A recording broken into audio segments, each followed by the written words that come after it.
Hello and welcome again to physics galaxy. So आज हम एक और क्वेश्चन करने जा रहे हैं जो कि इस बार नेट जीआर में आया था।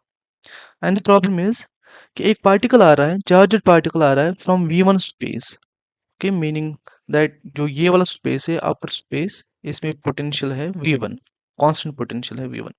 Okay, it's coming with the momentum P1, okay, and it makes an angle theta 1 with the y-axis.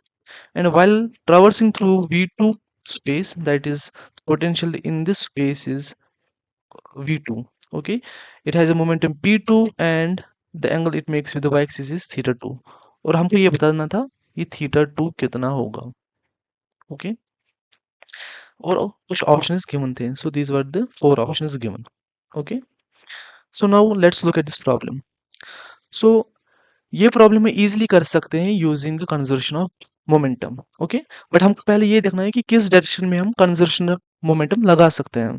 Okay, सो उसके लिए हमको देखना होगा फोर्सेस किस किस डायरेक्शन में जीरो है। Okay, so let's look at the forces किस डायरेक्शन में जीरो है। Now let's look at the forces in the Y direction.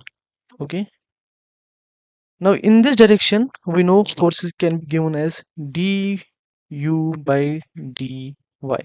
So this is the force in the y direction, and you know in the y direction there is a gradient of potential because potential changes when you go from v when you move along the y-axis. It changes from v1 to v2, and if it changes from v1 to v2, that means there will be obviously some change with respect to dy, so there will be some force along the y direction.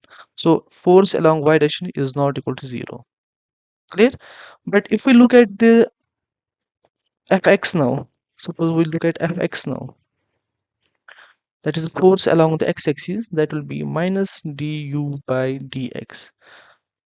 So if we look at the x direction, there is no change in the potential. If you go from this point, if we there is no gradient basically. Okay, so potential doesn't change if we move across the x-axis.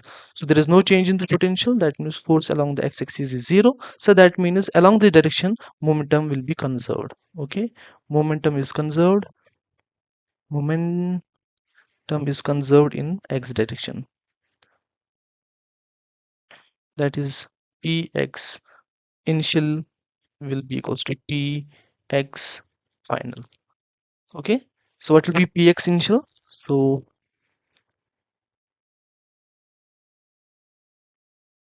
initial potential along x-axis will be p1 sine of theta 1. So p1 sine of theta 1 equals to, I'm just equating the x components, and what will be the momentum along x-axis in v2 space? That will be p2 sine of theta 2. p2 sine of theta 2.